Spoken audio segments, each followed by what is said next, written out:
Me llamo Tzintzún Huarjí Cárdenas. Tengo 72 años.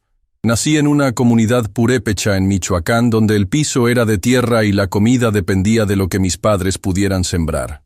Toda mi vida trabajé para construir algo, para dejarle algo a mi hijo. Pero el día de su boda, su mujer me sacó de la ceremonia como si yo fuera basura. Me dijo que mi acento y mi apariencia no encajaban con el nivel del evento. Ese evento que yo pagué completo. Mi hijo no dijo nada. Se quedó callado mientras su madre, que en paz descanse, lloraba junto a mí afuera del salón. Lo que pasó después de esos 15 minutos cambió todo. Pero para entender bien lo que hice, hay que empezar por el principio. Pero antes de continuar con la historia, por favor haz clic en el botón de me gusta, suscríbete al canal y comenta desde dónde estás viendo. Tu ayuda es muy importante. Yo siempre viví con poco. De niño comía una vez al día si había suerte. Mi padre murió cuando yo tenía 11 años. Mi madre se enfermó 2 años después. Me quedé solo. Aprendí a cargar bultos en el mercado de Pátzcuaro. Cobraba 5 pesos por viaje. A veces me daban tortillas o un taco.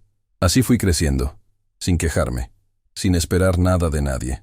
A los 19 años me vine para acá, a la Ciudad de México. Llegué sin papeles, sin contactos, sin dinero. Dormí 3 meses en la central de abasto. Comía lo que encontraba tirado o lo que alguien me regalaba. Conseguí trabajo descargando camiones. Después me metí a una fábrica de textiles. Ganaba poco, pero era constante. Ahorraba todo lo que podía. No tomaba, no fumaba, no salía a ningún lado. Ahí conocí a Citlali. Ella trabajaba en la misma fábrica, en el área de costura. Era de Oaxaca. Tampoco tenía familia acá. Nos hicimos novios sin mucho drama. Nos juntamos a los 2 años. Rentamos un cuarto en la colonia Guerrero. Éramos felices con lo poco que teníamos. Ella me enseñó a leer mejor. Yo le enseñé a ahorrar. Así fuimos armando nuestra vida. Cuando nació Sebastián, yo tenía 26 años. Fue el día más importante de mi vida. Desde que lo vi, supe que todo lo que yo hiciera de ahí en adelante sería para él. Para que no sufriera lo que yo sufrí. Para que tuviera opciones. Para que estudiara. Empecé a trabajar doble turno. Después me salí de la fábrica y me metí a la construcción porque pagaban más. Aprendí a hacer de todo. Albañilería, plomería, instalación eléctrica. Me convertí en maestro de obra. La gente me buscaba porque yo era cumplido y no cobraba de más. Citlali seguía cosiendo en casa. Hacía arreglos, vestidos, manteles. Entre los dos íbamos juntando. Con el tiempo compré un terrenito en Ecatepec. No era gran cosa, pero era nuestro. Construí la casa yo mismo, cuarto por cuarto, fin de semana por fin de semana. Tardé 5 años en terminarla. Cuando la acabé sentí que había logrado algo, que mi hijo iba a crecer con un techo seguro. Sebastián fue creciendo. Era buen niño, estudioso, callado, no me daba problemas. Yo le metía presión para que se aplicara en la escuela. Quería que él llegara lejos, que fuera ingeniero o licenciado, algo que yo nunca pude ser. Cuando entró a la preparatoria, empezó a cambiar un poco. Se juntaba con chavos de familias con más dinero. Iba a sus casas. Veía cómo vivían. Empezó a pedirme cosas. Tenis de marca. Un celular mejor. Yo se los daba. Me partía el lomo trabajando, pero se los daba. Pensaba que era normal. Que los jóvenes querían esas cosas. Entró a la universidad. Estudió administración de empresas. Yo pagué todo. Colegiatura, libros, pasajes, comidas. Nunca le faltó nada. Citlali y yo comíamos frijoles con tortilla para que a él no le faltara su dinero de la semana, pero él no lo veía, o no quería verlo. En tercer semestre conoció a Renata Salgado. Yo la conocí una vez que fue a la casa. Era bonita, bien arreglada, con ropa cara. Hablaba con ese acento de gente de dinero. Me saludó de mano pero sin verme a los ojos, como si yo fuera parte del mueble. Le pregunté de dónde era su familia. Me dijo que de Polanco. Yo asentí. No conocía bien esa zona, pero sabía que era donde vivía la gente con dinero. Desde ese día, Sebastián cambió más. Empezó a llegar tarde. A veces ni llegaba. Decía que se quedaba en casa de Renata porque quedaba más cerca de la universidad. Yo no le dije nada. Confiaba en él. Citlali sí, le hacía preguntas, pero él se molestaba. Decía que ya era grande, que lo dejáramos vivir su vida. Un día Sebastián me dijo que necesitaba dinero para un proyecto de la escuela. 10.000 pesos. Era mucho. Pero yo los saqué. Vendí unas herramientas. Le di el dinero. Él ni siquiera me dio las gracias. Solo tomó el sobre y se fue. Eso me dolió, pero no dije nada. Después vinieron más pedidos. Que para una computadora nueva, que para un viaje de estudios, que para libros especiales. Yo siempre le daba lo que podía. A veces pedía prestado, a veces trabajaba fines de semana extras, pero cumplía. Citlali me decía que le pusiera un alto, que ya estaba abusando. Yo le decía que era su educación, que valía la pena. Sebastián se graduó. Hicimos una comida en la casa. Invitamos a la familia de Citlali que vivía acá. Fue sencillo, pero bonito. Renata no fue. Sebastián dijo que tenía un compromiso familiar. Yo me sentí raro, pero no comenté nada. Después Sebastián consiguió trabajo en una empresa de su carrera. Empezó a ganar bien. Yo pensé que ahí las cosas iban a mejorar, que iba a ayudarnos un poco, que iba a estar más presente. Pero pasó lo contrario. Se alejó más. Venía cada 15 días. Después una vez al mes. Cuando venía era rápido. Saludaba, comía algo y se iba. Casi no hablábamos. Renata tampoco volvió a la casa. Sebastián decía que ella estaba ocupada con su trabajo. Yo nunca supe bien a qué se dedicaba. Solo sabía que venía de familia con dinero y que vivía en una zona cara. Pasaron 2 años así. Yo seguía trabajando. Citlali seguía cosiendo.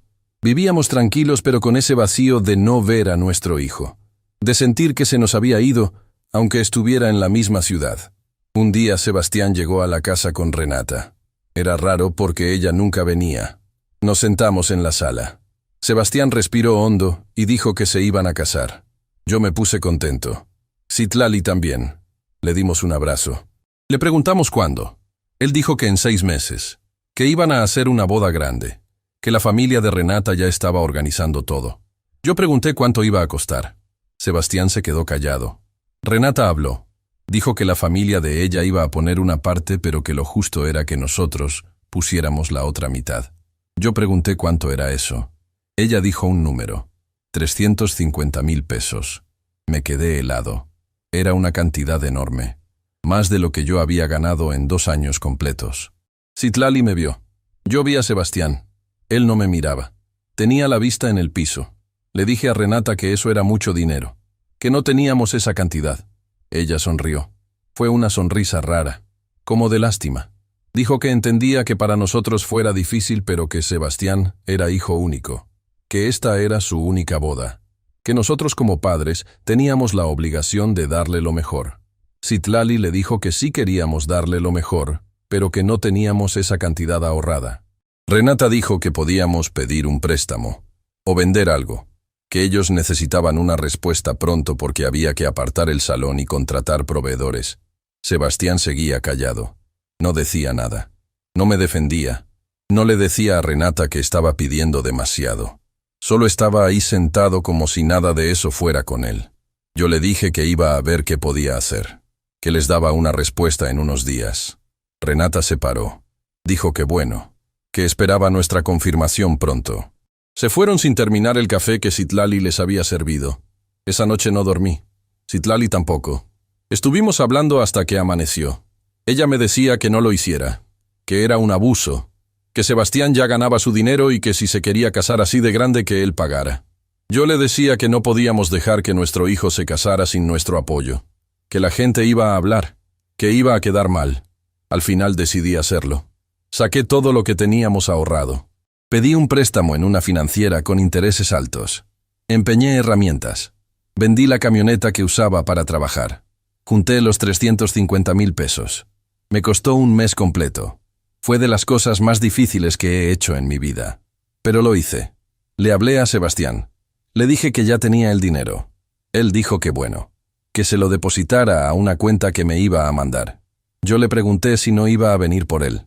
Dijo que no tenía tiempo, que mejor así. Le deposité el dinero. Me mandó un mensaje. Solo decía, recibido, gracias. Desde ese día empezaron los preparativos. Yo no estuve en nada. Nadie me preguntó qué opinaba. Nadie me avisó de las decisiones. Solo me llegaban mensajes de Sebastián diciendo que todo iba bien, que la boda iba a estar increíble. Citlali me preguntaba si nos iban a dar algún papel en la ceremonia, si nos iban a presentar, si íbamos a estar en alguna foto especial. Yo le decía que seguro sí, que era normal, que éramos los papás del novio. 2 semanas antes de la boda, Sebastián vino a la casa. Nos trajo las invitaciones. Eran elegantes, con letras doradas. Decían que la boda era en un salón de jardín en Coyoacán. Yo nunca había estado en ese lugar. Me sentí orgulloso. Pensé que todo el esfuerzo había valido la pena. Sebastián nos dijo que el código de vestimenta era formal, que nada de ropa corriente. Citlali le preguntó si podía usar un vestido que ella misma había cosido. Sebastián dijo que mejor no, que Renata había apartado un vestido para ella en una boutique, que solo tenía que ir a recogerlo y pagarlo. Yo pregunté cuánto costaba. Dijo que 8,000 pesos. Yo no dije nada, solo asentí. También me dijo que yo necesitaba un traje, que no podía ir con mi ropa normal. Me dio la dirección de una tienda. Fui al otro día. El traje costaba 12,000 pesos. Era más de lo que yo ganaba en un mes. Lo compré. No tenía opción. El día antes de la boda, Sebastián me llamó. Me dijo que llegáramos temprano, que la ceremonia empezaba a las 5 de la tarde, pero que nosotros teníamos que estar ahí desde las 3, que había fotos y preparativos. Yo le dije que ahí estaríamos. Esa noche Citlali planchó su vestido nuevo. Yo limpié mis zapatos. Nos acostamos temprano, pero ninguno de los dos pudo dormir bien. Estábamos nerviosos. Era un evento grande, con gente que no conocíamos, con un mundo que no era el nuestro. Llegamos al salón a las 2:30 de la tarde. Era enorme. Tenía jardines, fuentes, luces colgadas en los árboles. Había gente trabajando por todos lados. Meseros, fotógrafos, decoradores. Todo se veía caro. Nos bajamos del taxi. Caminamos hacia la entrada. Un señor de traje nos detuvo. Nos preguntó si éramos invitados. Yo le dije que éramos los papás del novio. El señor revisó una lista. Nos dijo que pasáramos. Entramos. Busqué a Sebastián con la mirada. No lo vi. Una chava con un portapapeles se nos acercó. Le preguntamos por Sebastián. Ella dijo que estaba en la zona de preparación con la familia de la novia, que no podíamos pasar, que teníamos que esperar en una sala aparte. Nos llevó a un cuarto pequeño al fondo del lugar. Había unas sillas, una mesa con agua, nada más. Nos dijo que ahí teníamos que quedarnos hasta que nos avisaran. Yo le pregunté cuánto tiempo. Ella dijo que no sabía, que dependía de cómo avanzaran las fotos. Citlali y yo nos sentamos. No hablamos mucho. Solo esperamos. Pasó 1 hora, después otra. Nadie venía a decirnos nada. Yo me paré varias veces para asomarme al pasillo, pero no veía a nadie conocido. Solo personal del lugar. A las 4:30 entró Sebastián. Traía puesto su traje de novio. Se veía bien, elegante. Yo me paré para abrazarlo. Él me dio la mano. Solo eso. Me preguntó si estábamos bien. Yo le dije que sí, que estábamos esperando. Él dijo que bueno, que ya casi era hora, que en unos minutos nos avisaban para entrar a la ceremonia. Se fue sin decir más. Citlali me vio. Tenía los ojos aguados, pero no dijo nada. A las 5:10 llegó la misma chava del portapapeles. Nos dijo que ya podíamos salir, que nos iban a ubicar en nuestros lugares. Caminamos detrás de ella. Llegamos a la zona de la ceremonia. Había sillas blancas puestas en filas. Un pasillo en medio con pétalos de flores. Un arco decorado al frente. Había mucha gente ya sentada. Todos bien vestidos. Hablaban y se reían. Nosotros caminamos en silencio. La chava nos llevó hasta unas sillas en la tercera fila del lado izquierdo. Yo le pregunté si ahí era donde nos tocaba. Ella dijo que sí. Yo le dije que éramos los papás del novio, que normalmente los papás iban en primera fila. Ella me miró raro. Dijo que los lugares estaban asignados así, que no podía cambiar nada. Nos sentamos. Yo veía la primera fila. Estaba vacía de nuestro lado.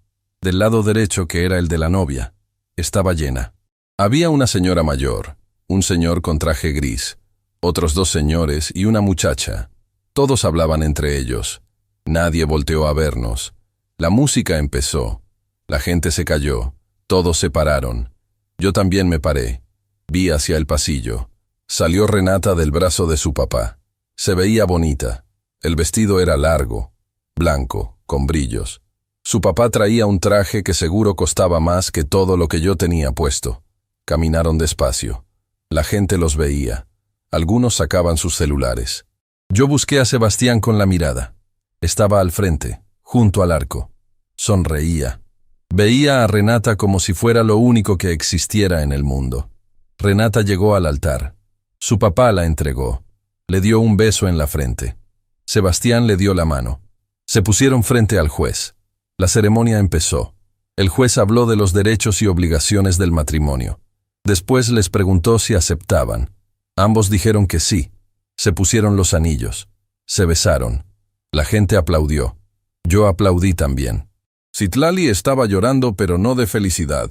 Yo lo sabía. La tomé de la mano. Terminó la ceremonia. La gente empezó a pasar al área de la recepción. Sebastián y Renata se quedaron tomándose fotos con el fotógrafo. Yo quise acercarme. Quise felicitarlos. Quise abrazar a mi hijo. Caminé hacia ellos. Renata me vio. Le dijo algo a Sebastián al oído. Él volteó a verme. No sonrió. Renata se acercó. Me paró antes de que llegara con ellos. Me dijo en voz baja que las fotos eran solo con familia cercana. Yo le dije que yo era el papá de Sebastián. Ella dijo que sí, pero que ellos ya tenían planeado quiénes iban a salir en las fotos oficiales. Que después podíamos tomarnos una foto aparte si quedaba tiempo. Sentí algo raro en el pecho, como si me faltara aire. Le dije que estaba bien. Me alejé. Citlali me preguntó qué había pasado. Yo le dije que nada, que después nos tocaba la foto. Ella no me creyó, pero no insistió. Entramos al área de la recepción. Había mesas redondas con manteles blancos, centros de mesa con flores, luces colgadas en el techo. Todo era elegante, caro. Yo busqué nuestra mesa. Un mesero nos guió. Era la mesa 12. Estaba hasta el fondo, lejos de la mesa principal donde iban a estar los novios. Nos sentamos. En la mesa había otras personas que no conocíamos. Nadie hablaba. Solo esperaban que sirvieran la comida. Vi hacia la mesa principal. Sebastián y Renata ya estaban ahí. Con ellos estaban los papás de Renata, los mismos señores que vi en primera fila y otras personas. Todos reían, brindaban, se veían felices. Yo solo los miraba desde lejos. La comida empezó a llegar. Era buena, bien presentada, pero yo casi no probé nada. Tenía un nudo en la garganta que no me dejaba tragar. Citlali tampoco comió. Solo movía la comida en su plato. Después vinieron los brindis. El papá de Renata tomó el micrófono. Habló de su hija, de lo orgulloso que estaba, de lo mucho que la amaba. Dijo que Sebastián era un buen muchacho, que iba a cuidarla. Todos aplaudieron. Yo esperé que me pasaran el micrófono, que me dieran chance de decir algo, de hablar de mi hijo, de todo lo que había hecho por él. Pero nadie me lo ofreció. El micrófono pasó a otras personas, amigos de los novios, primos, hermanos de Renata que yo no sabía que existían. Yo solo seguía sentado en mi silla, callado, invisible. Después vino el baile. Los novios bailaron primero. Después bailaron con sus papás. Renata bailó con su papá. Sebastián debía bailar con Citlali, pero no lo hizo. Bailó con la mamá de Renata, como si ella fuera su mamá. Citlali se soltó llorando. Yo la abracé. Le dije que nos fuéramos, que ya no teníamos nada que hacer ahí. Pero antes de pararnos pasó algo. Renata se acercó a nuestra mesa. Traía una copa en la mano. Estaba sonriendo, pero no era una sonrisa amable. Se agachó un poco para quedar a nuestra altura. Nos dijo en voz baja que agradecía que hubiéramos venido, pero que ya se estaba notando que no encajábamos, que la gente estaba preguntando quiénes éramos, que nuestro acento y nuestra forma de vestir no iban con el nivel del evento, que era mejor que nos retiráramos. Me quedé sin palabras. Citlali temblaba. Yo solo la veía a ella, a Renata, esperando que dijera que era una broma. Pero no lo hizo. Dijo que Sebastián nos iba a hablar después, que no hiciéramos una escena, que nos fuéramos por la salida de atrás para no incomodar a los invitados. Se dio la vuelta y se fue. Yo miré a Sebastián. Estaba lejos, pero sé que nos vio. Sé que escuchó algo de lo que pasó. No hizo nada. No vino. No nos defendió. Citlali se paró. Yo también. Salimos por donde nos dijeron, en silencio, sin despedirnos de nadie. como si nunca hubiéramos estado ahí. Afuera del salón Citlali se soltó llorando. Yo también quería llorar, pero no podía. Solo sentía rabia. Una rabia que nunca había sentido en mi vida. Tomamos un taxi. Regresamos a la casa. En todo el camino no hablamos. Solo el sonido del motor y el tráfico. Cuando llegamos a la casa, Citlali se metió al cuarto. Yo me quedé en la sala, sentado en el sillón, viendo la pared. Pensé en todo lo que había hecho, en todo lo que había dado, en todos los años de trabajo, de sacrificio, de entregarle todo a mi hijo para que él tuviera una vida mejor. Y me di cuenta de algo, que ya no iba a permitir que nadie me volviera a humillar así, que iba a proteger lo que me quedaba, y que si mi hijo no me defendía, yo iba a defenderme solo. Esa misma noche empecé a moverme, pero eso es lo que viene después. Esa noche no dormí. Me quedé sentado en la sala hasta que amaneció. Citlali tampoco durmió. La escuché llorar en el cuarto. Yo no entré. No sabía qué decirle. No tenía palabras para consolarla. Como a las 6 de la mañana me paré. Me lavé la cara. Me puse ropa de trabajo. Salí de la casa sin desayunar. Necesitaba caminar. Necesitaba pensar con claridad. Caminé por el barrio sin rumbo fijo. Las calles estaban vacías.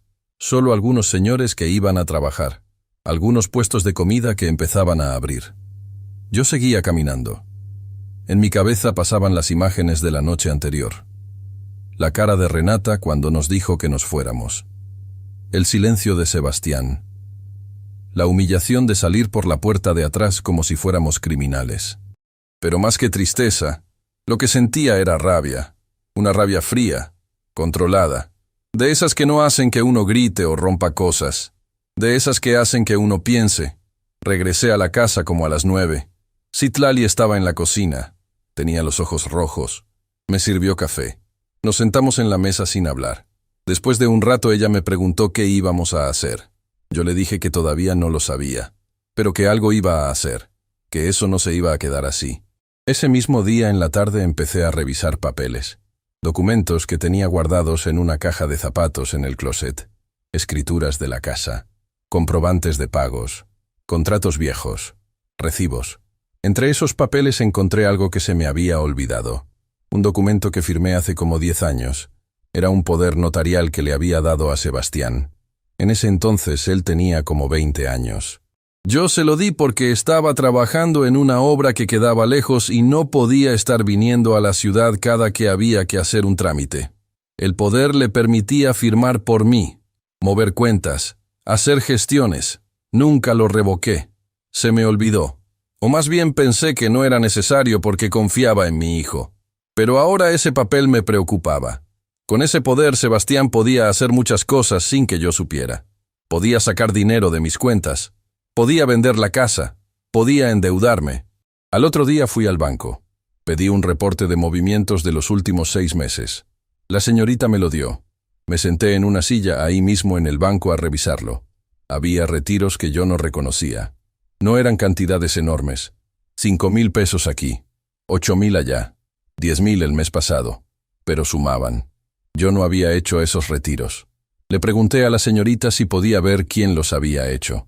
Ella revisó en su computadora. Me dijo que los había hecho alguien con poder notarial. Yo le dije que ese poder ya no era válido, que lo quería cancelar de inmediato. Me mandó con otra persona, con un gerente. Le expliqué la situación.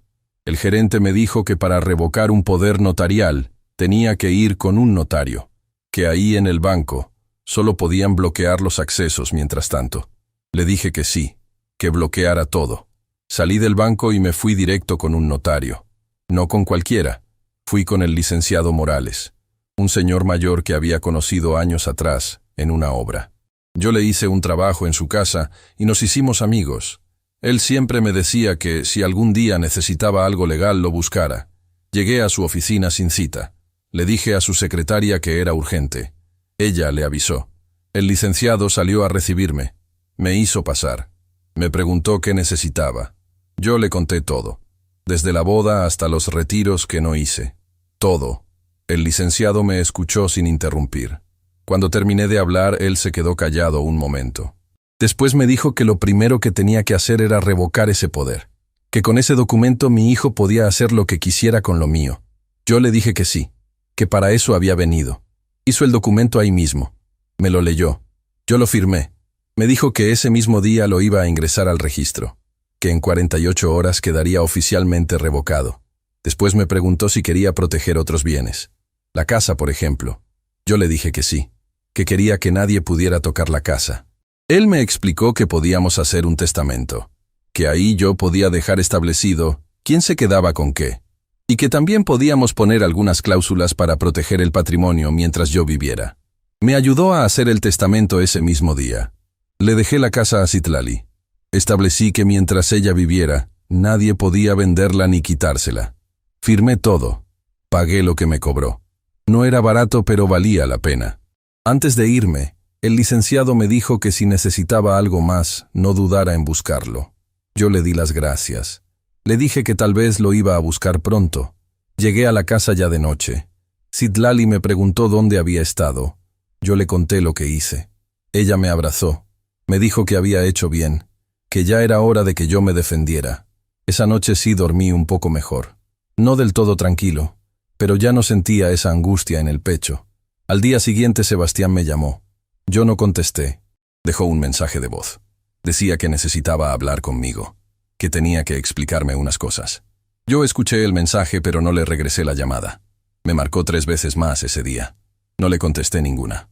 Al otro día llegó a la casa. Tocó el portón. Citlali me dijo que ahí estaba. Yo le dije que lo dejara entrar. Sebastián entró. Traía puesta ropa casual. Se veía cansado. Me saludó. Yo solo asentí. Se sentó en el sillón. Yo me quedé de pie. Me preguntó por qué no le había contestado el teléfono. Yo no le respondí. Él suspiró. Me dijo que Renata le había contado lo que pasó en la boda, que ella se sentía mal, que no había sido su intención ofendernos, que solo quería que todo saliera perfecto y que se puso nerviosa. Yo lo dejé hablar, no lo interrumpí. Cuando terminó le pregunté si él también pensaba que no encajábamos, si él también sentía vergüenza de nosotros, de mí. Sebastián se quedó callado. Después dijo que no era eso, que solo fue un malentendido. Yo le dije que no hubo ningún malentendido, que las palabras de Renata fueron muy claras, y que él no hizo nada para defendernos.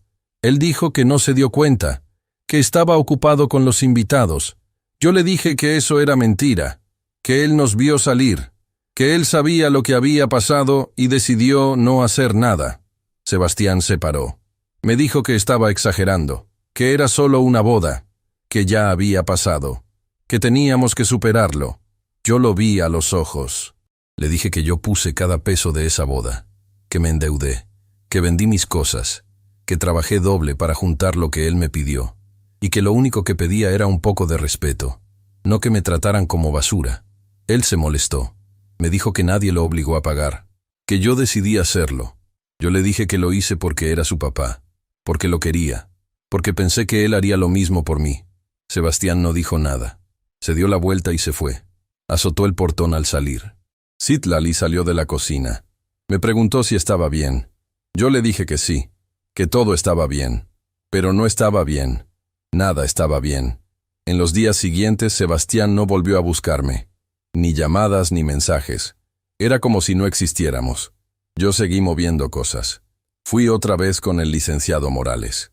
Le pregunté si había alguna forma de saber si Sebastián había usado mi nombre para sacar créditos o firmar deudas. Él me dijo que sí, que podía pedir un reporte de buró de crédito. Lo pedimos. Tardó como una semana en llegar. Cuando lo tuve en mis manos me senté a revisarlo con calma. Había 2 créditos que yo no conocía. Uno era un préstamo personal por 150.000 pesos. Otro era una tarjeta de crédito con un límite de 200.000. Ambos estaban a mi nombre, pero yo nunca los solicité. Le enseñé los papeles al licenciado. Él me dijo que eso era fraude, que alguien había usado mi identidad sin mi permiso. Yo le dije que sabía quién había sido. Sebastián. Con el poder que le di. El licenciado me preguntó si quería proceder legalmente, meter una demanda. Yo le dije que todavía no, que primero quería tener todas las pruebas, que después iba a decidir qué hacer. Fui a las instituciones financieras, llevé copias del poder revocado. Les dije que esas deudas no eran mías, que habían sido hechas con un documento que ya no era válido, Me dijeron que tenía que meter un proceso de reclamación, que iba a tardar meses. Empecé los trámites. Era cansado. Muchas filas. Muchos papeles. Pero lo hice. Cada semana iba a dar seguimiento. Mientras tanto seguía trabajando. Necesitaba dinero. Tenía deudas que sí eran mías. El préstamo que saqué para la boda. Las herramientas que empeñé. Todo eso lo tenía que pagar. Pero ahora trabajaba con un propósito diferente. No era solo para sobrevivir. Era para recuperar lo que era mío. Para proteger lo que me quedaba. Un día me llegó un mensaje de un número desconocido. Decía que era el papá de Renata. Que necesitaba hablar conmigo. Que era urgente. Yo no le contesté. No quería hablar con esa gente. Me marcó varias veces. Después me mandó otro mensaje. Decía que si no le contestaba, iba a ir a mi casa. No quería que fuera a la casa.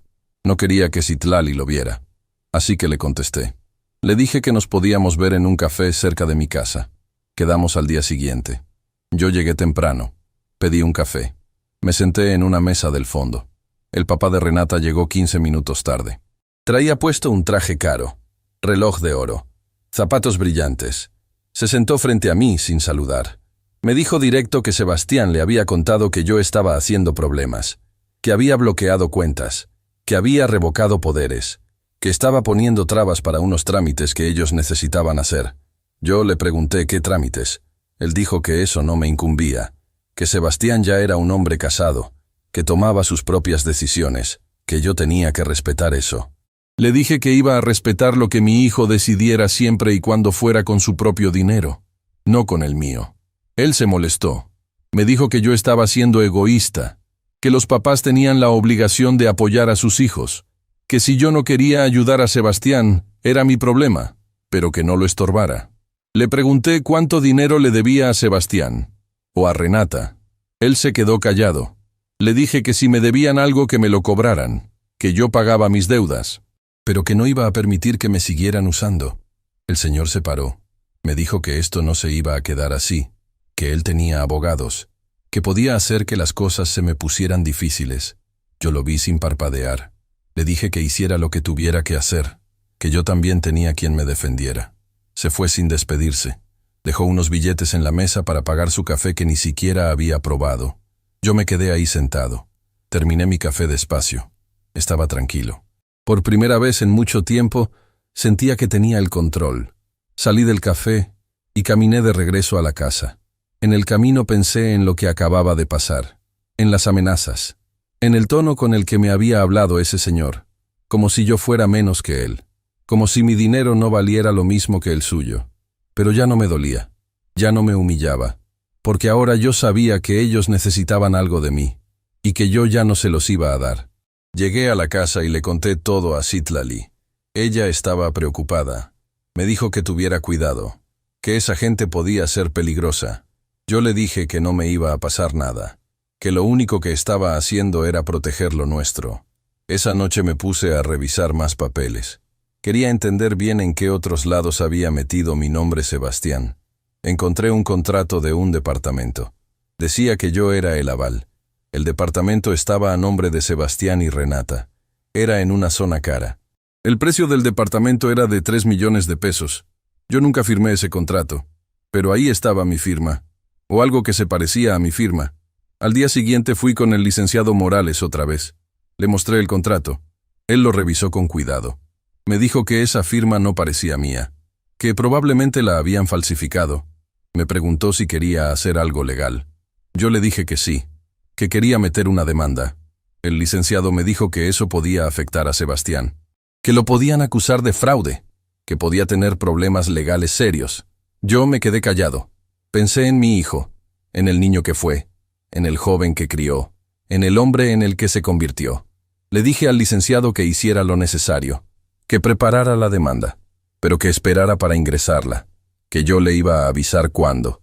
Antes quería darle una oportunidad a Sebastián, una última oportunidad de hacer las cosas bien. Esa tarde le marqué a mi hijo, por primera vez en semanas. Contestó a la tercera llamada. Me preguntó qué quería. Le dije que necesitaba hablar con él, en persona. Él dijo que estaba ocupado. Le dije que era urgente. Quedó en venir al día siguiente. Llegó como a las 7 de la noche. Venía solo. Entró a la casa sin saludar. Se sentó en el sillón. Yo me senté frente a él. Le puse el contrato del departamento en la mesa. Le pregunté si sabía qué era eso. Él lo vio. No dijo nada. Le pregunté si él había falsificado mi firma. Siguió callado.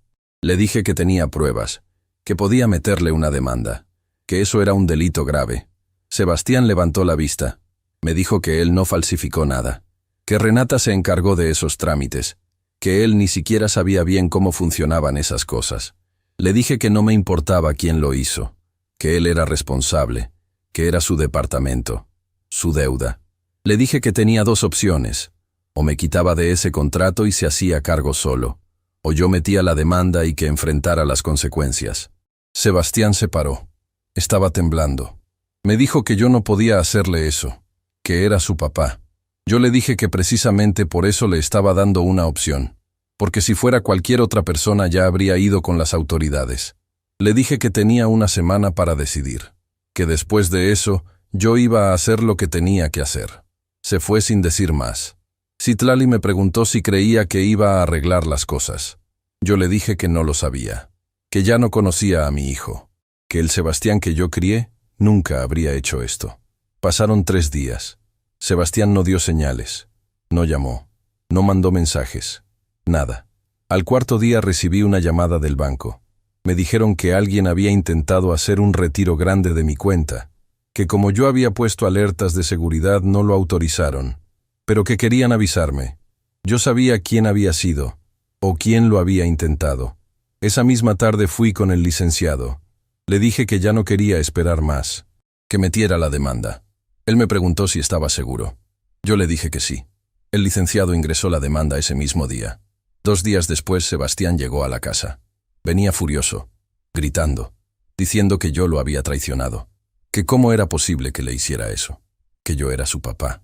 Yo lo dejé gritar. Cuando se cansó le dije que él me traicionó primero, que él usó mi nombre sin mi permiso, que él me robó, que él me humilló delante de gente que yo ni siquiera conocía, y que yo solo estaba protegiendo lo que era mío. Le dije que si quería arreglar las cosas todavía había tiempo, que retirara mi nombre de ese contrato, que me devolviera lo que había sacado de mis cuentas, que me pagara lo que se gastó con el poder que le di, y que se disculpara, no solo conmigo, con su mamá también. Sebastián me dijo que eso era imposible, que no tenía ese dinero, que todo se había gastado en el departamento, en muebles, en el carro que compraron, en la boda. Le pregunté cómo pensaba pagar eso. Él dijo que estaba esperando un préstamo que le iban a dar, que con eso iba a poder liquidar todo. Le pregunté quién le iba a dar ese préstamo. Él dijo que el papá de Renata. Ahí entendí todo. Entendí que la familia de Renata no tenía el dinero que aparentaban, que estaban igual o peor que nosotros, que todo era fachada, y que me habían usado a mi hijo, y habían usado mi nombre para sostener esa mentira. Le dije a Sebastián que él había sido un tonto, que se había dejado engañar por gente que solo quería usarlo. Le dije que Renata no se casó con él por amor, que se casó por interés, por el departamento, por el dinero que pensaba que yo tenía. Sebastián me gritó que yo no sabía nada, que Renata lo amaba, que su familia solo estaba pasando por un mal momento, que pronto iban a recuperarse. Yo ya no discutí más. Le dije que se fuera, que pensara bien las cosas, que cuando estuviera listo para hablar con la verdad volviera, pero que hasta entonces no quería verlo. Se fue dando un portazo. Citlali estaba en el cuarto. Escuchó todo. Salió con los ojos rojos. Me abrazó. Me dijo que había hecho lo correcto. Yo no estaba seguro, pero ya no había vuelta atrás. Los días siguientes fueron difíciles. La demanda avanzaba. El licenciado me llamaba para darme actualizaciones. Sebastián no volvió a buscarme, pero yo sabía que algo estaba a punto de pasar. Podía sentirlo, y no me equivoqué. Una semana después de la última visita de Sebastián recibí una llamada del licenciado Morales. Me dijo que necesitaba verme urgente, que había información nueva. Fui a su oficina esa misma tarde. Cuando llegué, el licenciado tenía varios documentos sobre su escritorio. Me hizo sentar. Me dijo que había investigado un poco más sobre la familia de Renata, que tenía contactos que le ayudaron a conseguir información. Me mostró los papeles. Eran reportes de buró de crédito, demandas, juicios. La familia Salgado debía dinero por todos lados. El papá de Renata tenía 3 demandas por fraude. La mamá debía impuestos desde hacía 5 años. Tenían 2 propiedades embargadas. Todo era mentira. No tenían nada. El licenciado me explicó que probablemente por eso Renata se acercó a Sebastián. Porque vieron que yo tenía propiedades, trabajo estable, ahorros. Pensaron que podían usar a mi hijo para salir de sus problemas. Yo escuché todo sin interrumpir. Cuando terminó le pregunté qué podía hacer con esa información. Él me dijo que podía usarla para presionar, para que Renata y su familia dejaran en paz a Sebastián, o para demostrarle a mi hijo que esa mujer no era lo que él creía. Yo le pedí copias de todo. Me las dio. Salí de ahí con un folder lleno de papeles que demostraban la verdad. Llegué a la casa y le mostré todo a Citlali. Ella leyó cada documento con cuidado. Cuando terminó me dijo que teníamos que hablar con Sebastián, que él necesitaba ver esto. Yo le dije que sí, que iba a buscar la forma, pero no tuve que buscar mucho. Al día siguiente Sebastián llegó a la casa. Tocó el portón como a las 10 de la mañana. Yo abrí. Traía cara de cansado, ojos rojos, ropa arrugada. Entró sin decir nada. Se sentó en el sillón. Yo me senté frente a él. Citlali se quedó en la cocina pero podía escuchar todo. Sebastián respiró hondo. Me dijo que venía a hablar, que había pensado mucho las cosas, que quería arreglar todo pero que necesitaba mi ayuda. Le pregunté qué tipo de ayuda. Él dijo que necesitaba dinero, que el préstamo que le iban a dar se cayó, que el papá de Renata ya no podía prestárselo, que tenían que pagar el departamento o los iban a desalojar, que debían 3 meses de renta. Yo lo dejé hablar. Cuando terminó le pregunté cuánto necesitaba. Él dijo que 200,000 pesos. Me quedé callado. Lo vi a los ojos. Le pregunté si de verdad pensaba que yo le iba a dar ese dinero. Después de todo lo que había pasado, él dijo que era su papá, que los papás ayudaban a sus hijos, que él me lo iba a pagar, que solo necesitaba tiempo. Le dije que ya le había dado suficiente, que le pagué su carrera completa, que le di dinero cada vez que me lo pidió, que puse cada peso de su boda, que me endeudé por él, y que él ni siquiera tuvo la decencia de defenderme cuando su mujer me humilló. Sebastián bajó la mirada. Dijo que lo sentía, que había sido un error, que Renata estaba muy estresada ese día, que no pensó bien las cosas. Le dije que yo no le estaba pidiendo disculpas de parte de Renata. Le estaba pidiendo que él asumiera lo que había hecho, que reconociera que me había usado. Sebastián se paró. Me dijo que yo estaba siendo injusto, que él nunca me usó, que todo lo que hizo fue porque necesitaba salir adelante, construir su vida. Le pregunté si esa vida incluía robarme, falsificar mi firma, usar mi nombre sin permiso. Él gritó que no había robado nada, que ese dinero también era suyo, que yo era su papá y que lo que era mío también era de él. Le dije que eso no era cierto, que yo trabajé por cada peso que tenía, que nada me había caído del cielo, y que si él quería tener algo tendría que trabajar por eso, no quitármelo a mí. Sebastián me dijo que yo nunca lo había entendido, que yo no sabía lo que era vivir en este mundo, que todo costaba más ahora, que con mi mentalidad de pobre nunca iba a entender sus necesidades. Esas palabras me dolieron más que cualquier otra cosa. Pobre. Así me dijo mi hijo. Como si ser pobre fuera algo malo. Como si todo lo que yo había hecho por él no valiera nada porque venía de un hombre pobre. Me paré. Fui al cuarto. Saqué el folder que me había dado el licenciado. Regresé a la sala. Le puse los papeles enfrente. Le dije que leyera. Sebastián tomó los documentos. Empezó a leer. Vi cómo su cara cambiaba, cómo se ponía pálido, cómo sus manos empezaban a temblar. Cuando terminó de leer, me vio. Me preguntó de dónde había sacado eso. Le dije que no importaba, que lo importante era que todo eso era real, que la familia de Renata no tenía dinero, que estaban llenos de deudas, que su papá era un estafador. Sebastián negó con la cabeza. Dijo que eso no podía ser cierto, que Renata le había dicho que su familia solo estaba pasando por un problema temporal, que pronto iban a recuperarse. Le pregunté si de verdad se creía eso, si de verdad no se había dado cuenta de que lo estaban usando.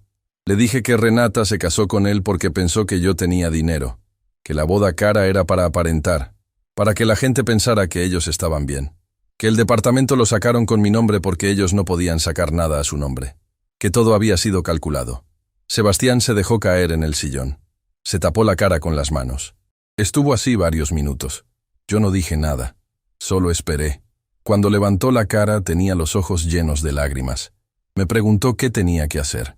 Le dije que primero tenía que aceptar la verdad, que había sido un tonto, que se había dejado manipular, y que ahora tenía que enfrentar las consecuencias. Le dije que yo lo iba a ayudar, pero con una condición, que se divorciara de Renata, que cortara todo contacto con esa familia, y que empezara de nuevo, sin mentiras, sin atajos, trabajando como yo lo hice. Sebastián me dijo que no podía hacer eso, que amaba a Renata, que estaba seguro de que ella no sabía nada de los problemas de su familia. Le dije que si de verdad creía eso entonces no había nada más que hablar, que tomara su decisión, pero que no contara conmigo para seguir sosteniendo esa mentira. Sebastián se paró, tomó los papeles, me dijo que iba a hablar con Renata, que iba a aclarar las cosas, y que después me iba a buscar. Se fue sin decir más. Citlali salió de la cocina. Me abrazó. Me dijo que había hecho bien, que Sebastián necesitaba ver la verdad aunque doliera. Yo solo asentí. Estaba cansado. Sentía que había envejecido 10 años en esas últimas semanas. Pasaron 4 días sin noticias de Sebastián. Yo seguía con mi rutina. Trabajaba. Iba a dar seguimiento a los trámites del banco. Revisaba que todo estuviera en orden con las propiedades. El 5.º día recibí una llamada. Era Sebastián. Me dijo que necesitaba verme, que había hablado con Renata, que tenía que contarme algo. Quedamos de vernos en un parque cerca de la casa. Llegué puntual. Sebastián ya estaba ahí, sentado en una banca. Cuando me acerqué vi que tenía un ojo morado, un labio partido. Le pregunté qué le había pasado. Él dijo que había tenido un problema, que no importaba. Nos sentamos. Me dijo que había hablado con Renata, que le enseñó los papeles, que le preguntó si sabía de los problemas de su familia. Renata se puso furiosa. Le dijo que yo era un mentiroso, que esos documentos eran falsos, que yo los había inventado para separarlos. Sebastián le dijo que los documentos eran reales, que venían del registro público, que tenían sellos oficiales. Renata le gritó que entonces él me creía más a mí que a ella, que estaba eligiendo a su familia pobre sobre ella, que era un malagradecido. Le dijo que su papá había hecho todo lo posible por ayudarlos, que le había conseguido el departamento, que le había dado contactos para su trabajo, que gracias a ellos Sebastián tenía lo que tenía. Sebastián le preguntó por qué entonces necesitaban mi dinero si su familia tenía tanto. Renata no supo qué contestar. Se quedó callada. Después empezó a llorar. Le dijo a Sebastián que sí sabía de los problemas de su familia, que por eso se había acercado a él, porque necesitaban ayuda, pero que con el tiempo se había enamorado de verdad, que ya no era solo por interés. Sebastián le preguntó si alguna vez lo había amado realmente. Renata no contestó, solo seguía llorando. En eso llegó el papá de Renata al departamento. Escuchó la discusión. Entró sin tocar. Le gritó a Sebastián que se callara, que dejara de molestar a su hija.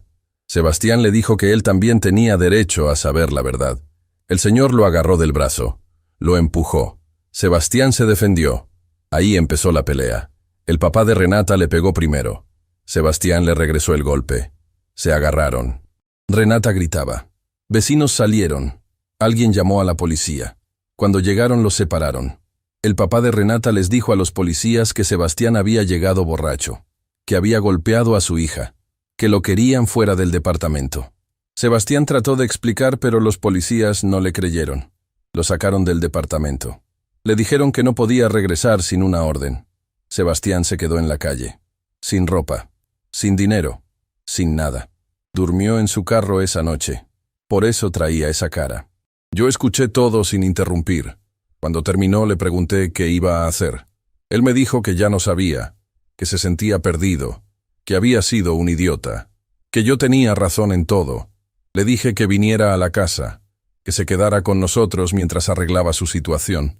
Él me dijo que no merecía eso, que me había tratado mal, que me había robado. Le dije que seguía siendo mi hijo, que por más errores que hubiera cometido yo no lo iba a dejar en la calle. Sebastián se soltó llorando. Me abrazó, me pidió perdón.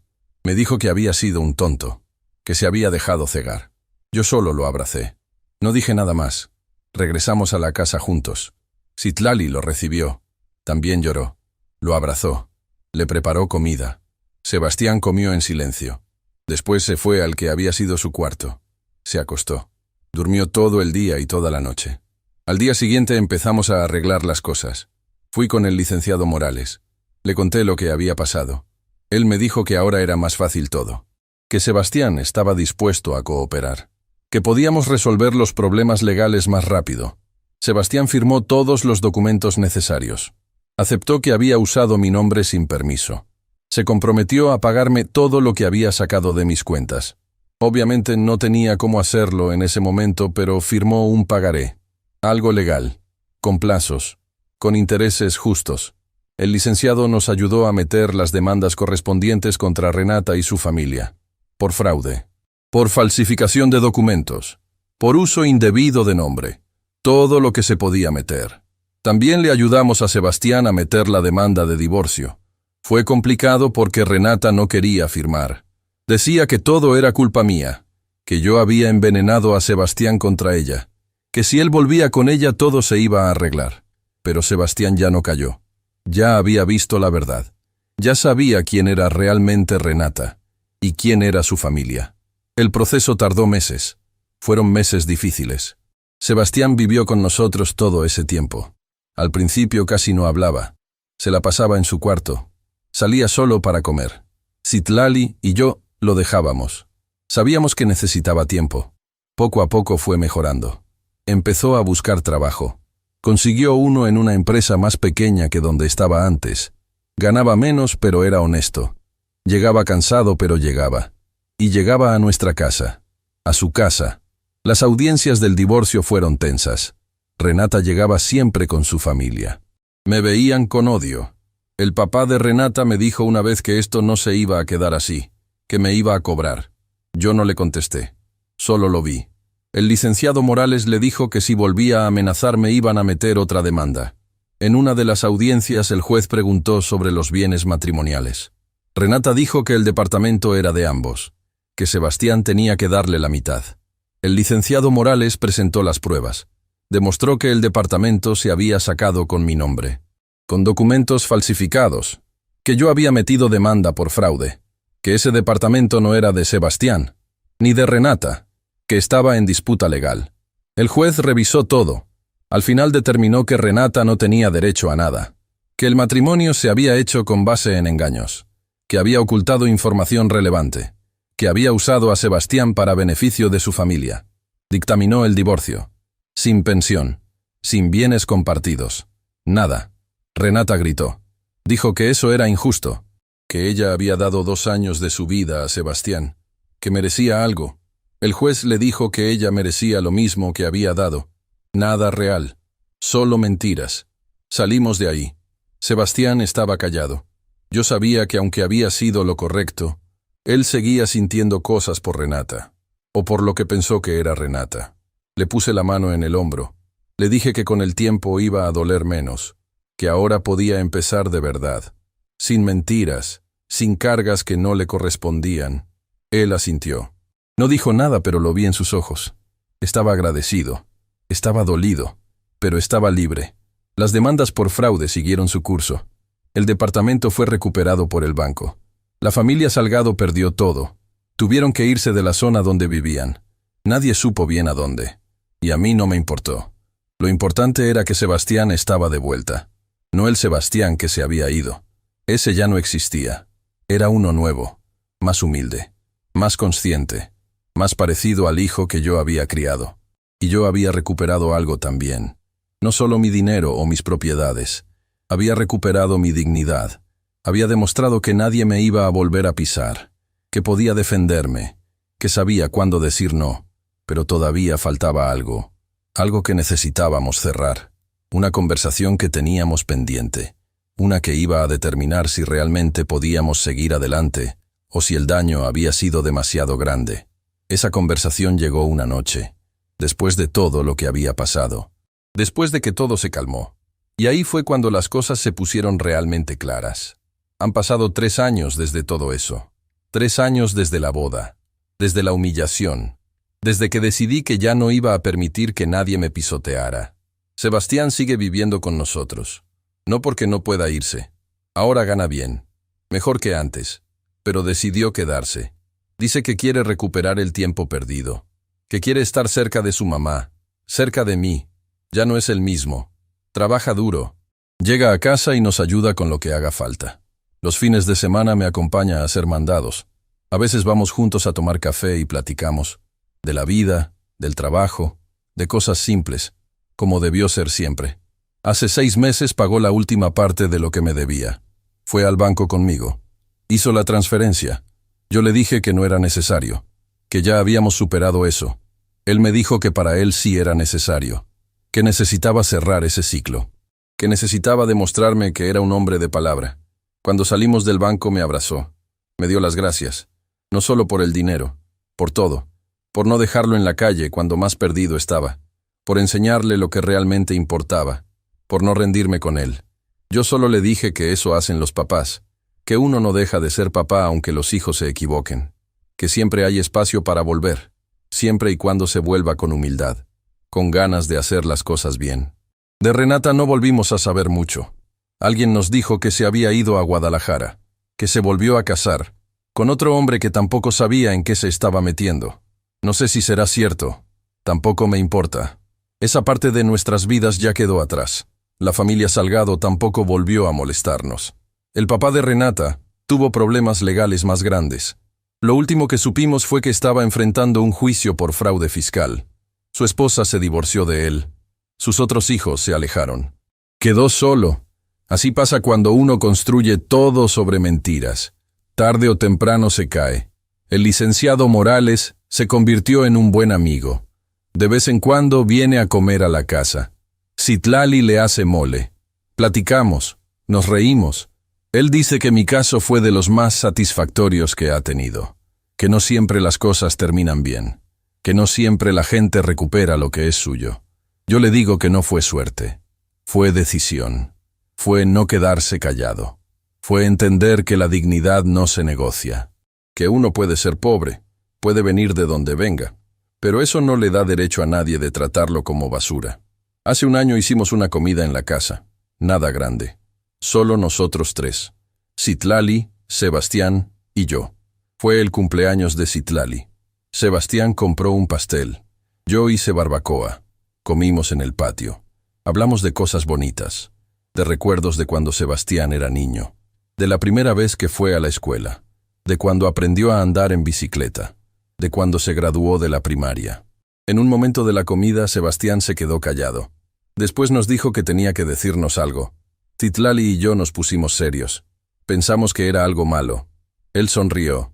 Dijo que había conocido a alguien, a una muchacha, que trabajaba en su empresa, que llevaban saliendo 4 meses, que era diferente, que era buena gente. Yo le pregunté si esta vez había investigado bien, si sabía de dónde venía, quién era su familia. Él se rió. Dijo que sí, que había aprendido la lección, que esta vez había hecho las cosas bien. Despacio, sin prisas, conociendo a la persona de verdad. Citlali le preguntó cuándo la iba a traer a la casa. Sebastián dijo que pronto, que quería estar seguro primero, que no quería cometer el mismo error. Yo le dije que estaba bien, que se tomara su tiempo, que nosotros íbamos a estar ahí cuando estuviera listo. 2 meses después la trajo.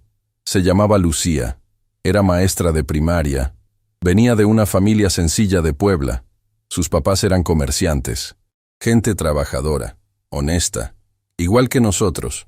Lucía llegó a la casa con un pastel que había hecho ella misma. Le dio un abrazo a Citlali. Me saludó de mano, pero con respeto, con calidez. Se sentó con nosotros en la mesa. Platicamos toda la tarde. Preguntó sobre mi trabajo, sobre mi vida, sobre cómo había llegado a la ciudad. No con morbo, con interés genuino.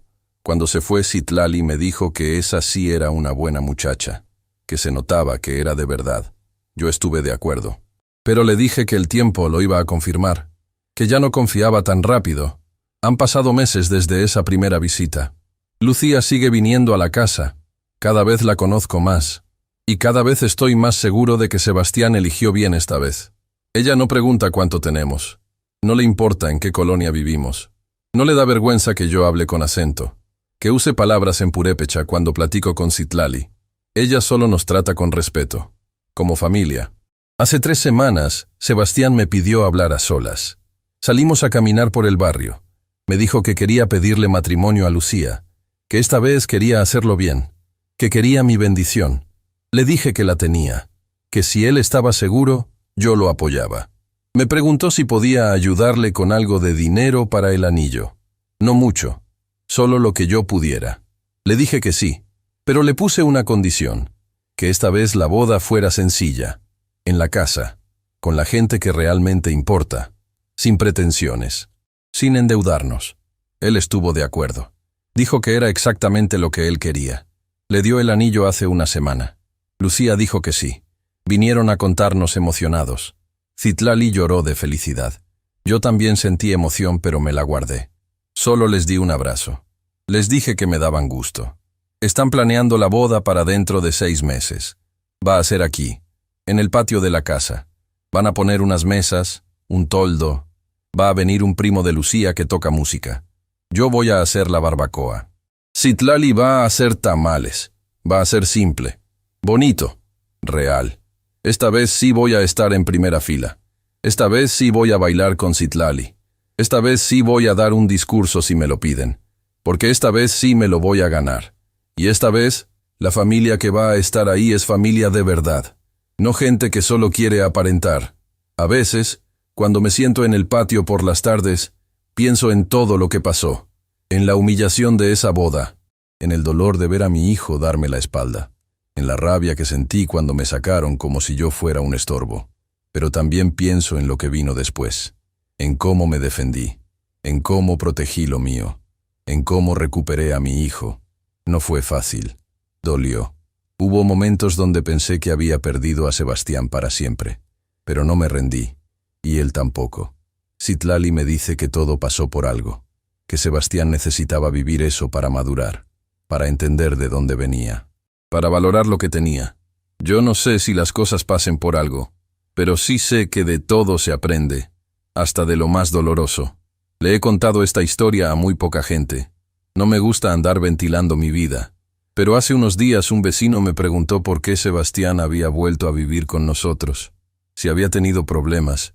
Yo le conté una versión corta, sin muchos detalles. El vecino me dijo que había hecho bien, que muchos papás no se hubieran atrevido a pararle en seco a un hijo, que por miedo a perderlos, los dejan hacer lo que quieran. Yo le dije que precisamente por miedo a perderlo, fue que actué, porque si lo dejaba seguir por ese camino, lo iba a perder de todas formas. Pero de una forma peor, lo iba a perder como persona, como ser humano de bien. Sebastián ahora habla diferente, piensa diferente. Cuando vienen sus amigos a la casa y ven cómo vivimos, él no se avergüenza. Les presenta a Citlali con orgullo. Me presenta a mí. Les cuenta de dónde vengo.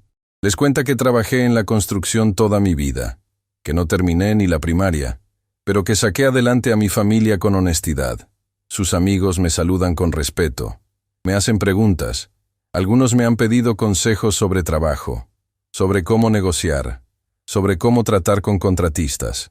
Yo les contesto lo que sé. No soy ningún experto. Solo soy un hombre que aprendió a trabajar con las manos y con la cabeza. Hace un mes Sebastián tuvo una junta importante en su trabajo. Le ofrecieron un ascenso, mejor puesto, mejor sueldo, pero tenía que mudarse a Monterrey. Vino a contarnos esa misma noche. Nos dijo que no sabía qué hacer, que era una buena oportunidad, pero que no nos quería dejar. Citlali y yo lo escuchamos. Cuando terminó le dije que tenía que tomar su propia decisión, que nosotros íbamos a estar bien, que ya estábamos grandes, que él tenía que pensar en su futuro, en Lucía, en lo que querían construir juntos.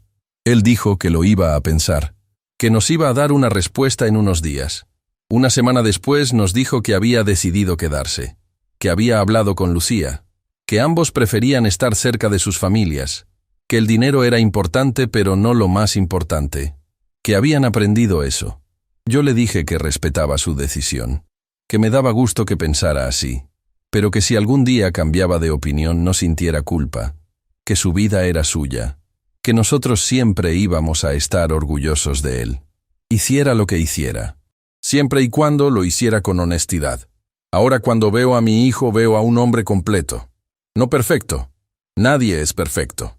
Pero es un hombre que entiende el valor de las cosas, que sabe de dónde viene, que no reniega de su origen.